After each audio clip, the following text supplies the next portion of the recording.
les gars qui voulaient être opposants, c'est les Ounan Guinée. Ça les a dépassé. Ils se sont calmés. Quand ils sont venus là, ils venaient de Bordeaux, ils avaient les idées neuves, et le pouvoir, quand le pouvoir est comme ça, ils ont tapé. On leur a dit continue de taper. On a bloqué sa progression 15 ans. Il a dit que vraiment, l'affaire si. Parce que nous avons tous connu Cabral. Il était un maigrichon. Alors, oh là là, c'est insultant là. Bon, Cabral était un maigre. Quand on veut faire alliance avec Cabral, non. Ces gars, je vous dis, personne ne veut faire partie pour le bien. Dans les débuts des années 90, les gens avaient déjà marre du président actuel. Un vent soufflait, un vent de changement. Tout à fait. Ce qui a conduit aux élections que vous avez vues. Il n'y avait pas une opposition qui s'était particulièrement organisée. C'est le peuple qui disait que nous en avions marre. Le RDPC, son champion, n'avait pas encore mis sur pied les stratégies. Je vous assure, si vous prenez au cas par cas, le cas Cameroun, Paul Biya a pris le soin de se fabriquer ses opposants. Vous insistez. Ça, c'est ma position. Il les a fabriqués dans différentes officines, mais il s'est fabriqué ses propres opposants. Qu'est-ce que vous entendez par là? Si je cite les noms, ça va... Bon, je suis fatigué des noms, mais prenons même les derniers intellectuels. Vous voyez? On vous a dit que le professeur Abba Oyono a rendu visite à Cabral, à la conférence de Cabral, au congrès de Cabral. Oui. Si vous suivez l'itinéraire du professeur Abba, il a dit un jour qu'il soutiendrait un candidat jeune. Et on lui a demandé lequel, il a dit Cabral. Est-ce que c'est Cabral qui s'appelle désormais Kamtoum? Non. Qu'est-ce qui explique cette migration? C'est que déjà les gens se sont dit, bon, il faut que chacun se pose. Ça, j'ai appris comme ça en passant. Quand j'ai suivi une interview d'Albert Zonga dans Balafon, sur Balafon. Et Albert Zonga disait, on ne peut pas se mélanger avec quelqu'un qui dit que la politique l'a rendu, lui a donné la nourriture.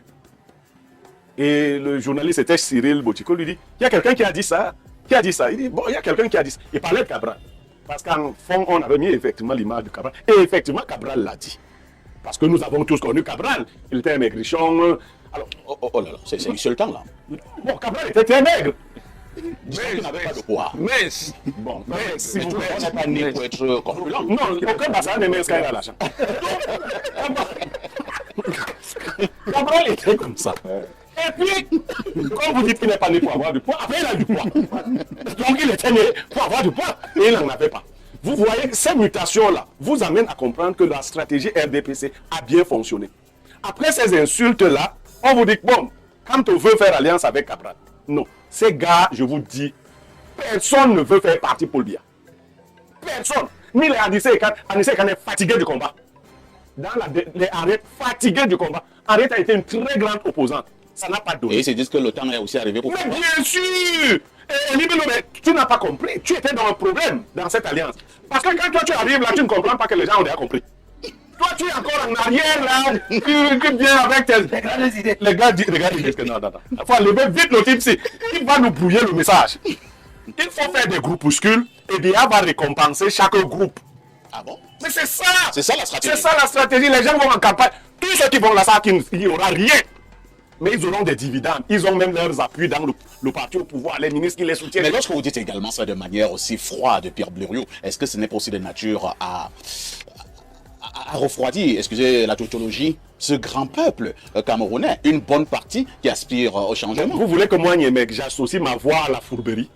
Les informations que j'ai, le peuple ne les a pas. C'est-à-dire quelqu'un te posera dans une autre question. Blériot, donc selon toi, il n'y a personne dans l'opposition? Si. Non, en fait, c'est pas ce que je dis. Je dis que l'opposition visible est celle que Paul Biya lui-même s'est fabriquée avant. Il a pris le soin. Je prends une autre candidature.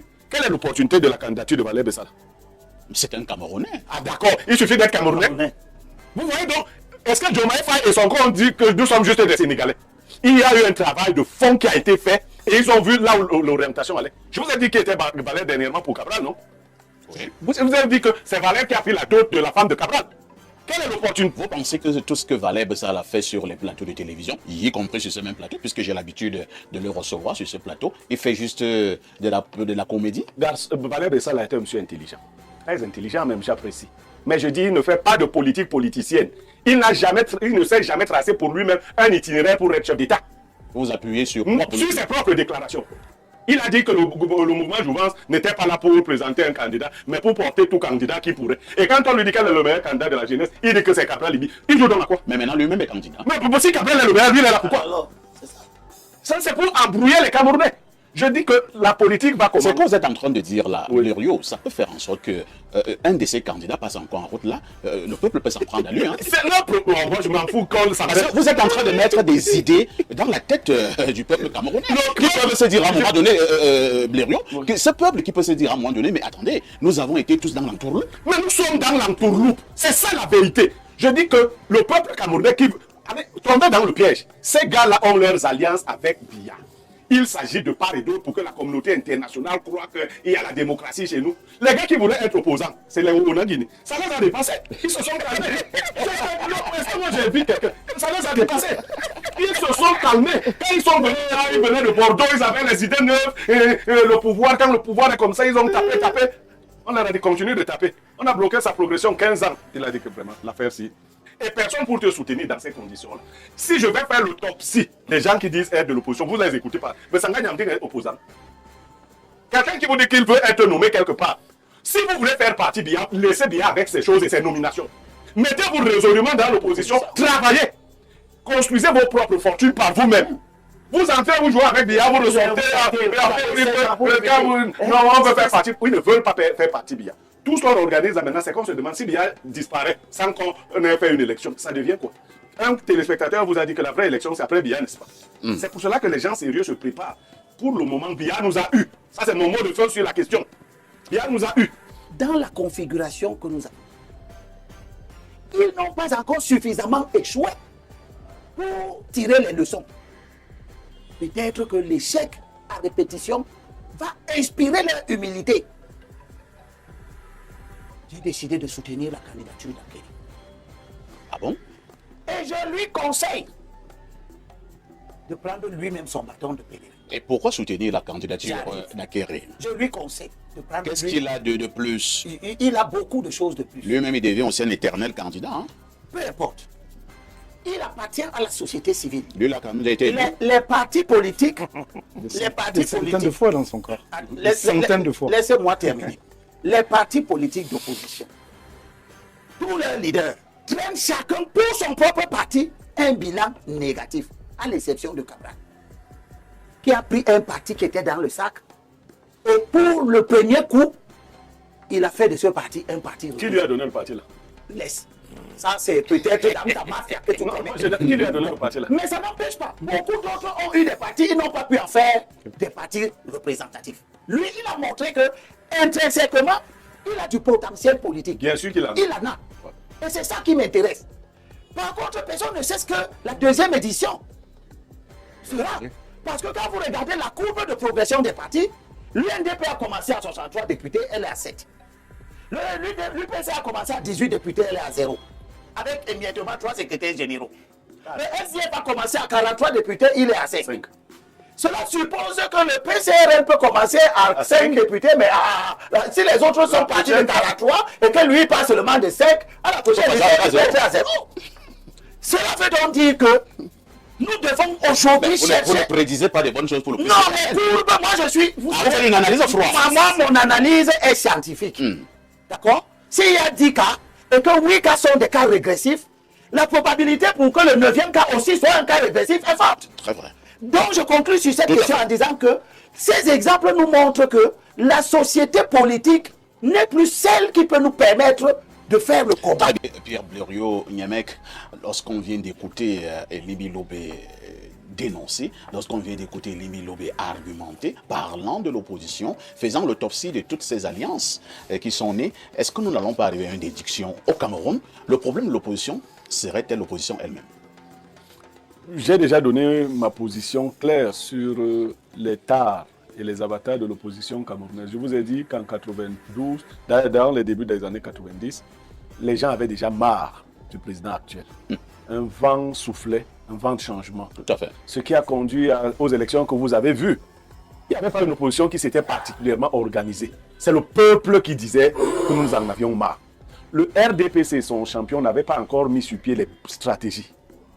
Je vous assure, si vous prenez au cas par cas, le cas Cameroun, Paul Biya a pris le soin de se fabriquer ses opposants. Vous insistez. Ça, c'est ma position. Il les a fabriqués dans différentes officines, mais il s'est fabriqué ses propres opposants. Qu'est-ce que vous entendez par là? Si je cite les noms, ça va... Bon, je suis fatigué des noms, mais prenons même les derniers intellectuels. Vous voyez? On vous a dit que le professeur Abba Oyono a rendu visite à Cabral, à la conférence de Cabral, au congrès de Cabral. Oui. Si vous suivez l'itinéraire du professeur Abba, il a dit un jour qu'il soutiendrait un candidat jeune. Et on lui a demandé lequel, il a dit Cabral. Est-ce que c'est Cabral qui s'appelle désormais Kamto? Non. Qu'est-ce qui explique cette migration? C'est que déjà les gens se sont dit, bon, il faut que chacun se pose. Ça, j'ai appris comme ça en passant. Quand j'ai suivi une interview d'Albert Zonga dans Balafon, sur Balafon. Et Albert Zonga disait, on ne peut pas se mélanger avec quelqu'un qui dit que la politique l'a rendu, lui a donné la nourriture. Et le journaliste, c'était Cyril Botiko, lui dit, il y a quelqu'un qui a dit ça. Qui a dit ça? Il dit, bon, il y a quelqu'un qui a dit ça. Il parlait de Cabral. Parce qu'en fond, on avait mis effectivement l'image de Cabral. Et effectivement, Cabral l'a dit. Parce que nous avons tous connu Cabral. Il était un maigrichon. Alors, oh là là, c'est insultant là. Bon, Cabral était très maigre. Disons qu'il n'avait pas de poids. Mais, bon, mais s'il vous plaît. On n'est pas né pour être corpulent. Non, aucun passage n'est mince quand il a l'argent. Cabral était comme ça. Et puis, comme vous dites qu'il n'est pas né pour avoir du poids, après il a du poids. Donc il était né pour avoir du poids et il n'en avait pas. Vous voyez, ces mutations-là vous amènent à comprendre que la stratégie RDPC a bien fonctionné. Après ces insultes-là, on vous dit, bon, quand on veut faire alliance avec Cabral, non. Ces gars, je vous dis, personne ne veut faire partie pour le bien. Personne. Ni les Anissé Kane est fatigué du combat. Dans les Arrêts, fatigués du combat. Arrête a été une très grande opposante. Ça n'a pas donné. Et ils se disent que le temps est aussi arrivé pour... Mais bien sûr! Tu n'as pas compris. Tu étais dans un problème dans cette alliance. Parce que quand toi tu arrives là, tu ne comprends pas que les gens ont déjà compris. Toi tu es encore en arrière là, tu viens avec tes grandes idées. Les gars disent que non. Il faut enlever vite le type ici. Il va nous brouiller le message. Il faut faire des groupuscules et bien on va récompenser chaque groupe. Ah bon? Mais c'est ça! C'est ça la stratégie. C'est ça la stratégie. Les gens vont en campagne. Tous ceux qui vont là savent qu'il n'y aura rien. Mais ils auront des dividendes. Ils ont même leurs appuis dans le parti au pouvoir, les ministres qui les soutiennent. Mais lorsque vous dites également ça de manière aussi froide, Pierre Blériot, est-ce que ce n'est pas aussi de nature à refroidir, excusez la tautologie, ce grand peuple camerounais, une bonne partie qui aspire au changement? Vous voulez que moi, Niémec, j'associe ma voix à la fourberie? Les informations que j'ai, le peuple ne les a pas. C'est-à-dire quelqu'un te posera dans une autre question. Blériot, donc selon toi, il n'y a personne dans l'opposition? Si. Non, en fait, c'est pas ce que je dis. Je dis que l'opposition visible est celle que Paul Biya lui-même s'est fabriquée avant. Il a pris le soin. Je prends une autre candidature. Quelle est l'opportunité de la candidature de Valère Bessala? C'est un Camerounais. Ah d'accord, il suffit d'être Camerounais. Vous voyez donc, est-ce que Diomaye Faye et son camp ont dit que nous sommes juste des Sénégalais? Il y a eu un travail de fond qui a été fait et ils ont vu là où l'orientation allait. Je vous ai dit qui était Valère dernièrement pour Cabral, non? Oui. Vous avez dit que c'est Valère qui a pris la dot de la femme de Cabral. Quelle est l'opportunité? Vous pensez que tout ce que Valère Bessala fait sur les plateaux de télévision, y compris sur ce même plateau, puisque j'ai l'habitude de le recevoir sur ce plateau, il fait juste de la comédie? Valère Bessala était un monsieur intelligent. Très intelligent même, j'apprécie. Mais je dis, il ne fait pas de politique politicienne. Il ne s'est jamais tracé pour lui-même un itinéraire pour être chef d'État. Vous vous appuyez sur ses propres déclarations. Il a dit que le mouvement Jouvence n'était pas là pour présenter un candidat, mais pour porter tout candidat qui pourrait. Et quand on lui dit quel est le meilleur candidat de la jeunesse, il dit que c'est Cabral Libi. Il joue donc à quoi? Mais maintenant lui-même est candidat. Mais si Cabral est le meilleur, lui il est là pourquoi? Alors, c'est ça. Ça c'est pour embrouiller les Camerounais. Je dis que la politique va commencer. Ce que vous êtes en train de dire là, Blériot, ça peut faire en sorte que un de ces candidats passe encore en route là, le peuple peut s'en prendre à lui. Hein. C'est notre problème. Moi je m'en fous quand ça va. Vous êtes en train de mettre des idées dans la tête du peuple camerounais. Qui peut se dire à un moment donné, Blériot, que ce peuple qui peut se dire à un moment donné, mais attendez, nous avons été tous dans l'entourloupe. Mais nous sommes dans l'entourloupe. C'est ça la vérité. Je dis que le peuple camerounais qui tombe dans le piège, ces gars-là ont leurs alliances avec Biya. Il s'agit de part et d'autre pour que la communauté internationale croit qu'il y a la démocratie chez nous. Les gars qui voulaient être opposants, c'est les Ouounan Guinée. Ça les a dépassé. Ils se sont calmés. Est-ce que moi j'ai vu quelqu'un? Ça les a dépassés. Ils se sont calmés. Quand ils sont venus là, ils venaient de Bordeaux, ils avaient les idées neuves. Et le pouvoir, quand le pouvoir est comme ça, ils ont tapé. On leur a dit continue de taper. On a bloqué sa progression 15 ans. Il a dit que vraiment, l'affaire si. Et personne pour te soutenir dans ces conditions-là. Si je vais faire l'autopsie, les gens qui disent être de l'opposition, vous les écoutez pas. Mais ça ne gagne en dire être opposant. Quelqu'un qui vous dit qu'il veut être nommé quelque part. Si vous voulez faire partie Biya, laissez Biya avec ses choses et ses nominations. Mettez-vous résolument dans l'opposition, travaillez. Construisez vos propres fortunes par vous-même. Vous entrez, vous jouez avec Biya, vous ressortez, non, on veut faire partie. Ils ne veulent pas faire partie Biya. Tout ce qu'on organise là maintenant, c'est qu'on se demande si Biya disparaît sans qu'on ait fait une élection. Ça devient quoi? Un téléspectateur vous a dit que la vraie élection, c'est après Biya, n'est-ce pas? C'est pour cela que les gens sérieux se préparent. Pour le moment, Biya nous a eu. Ça, c'est mon mot de fin sur la question. Biya nous a eu. D'accord. N'oubliez pas de vous abonner. Abonnez-vous massivement. Opération 1 million de followers. Et likez. Laissez un commentaire si ça vous a plu. Et c'est tout. Aidez-moi à partager au maximum. C'est pas ça? C'est ça.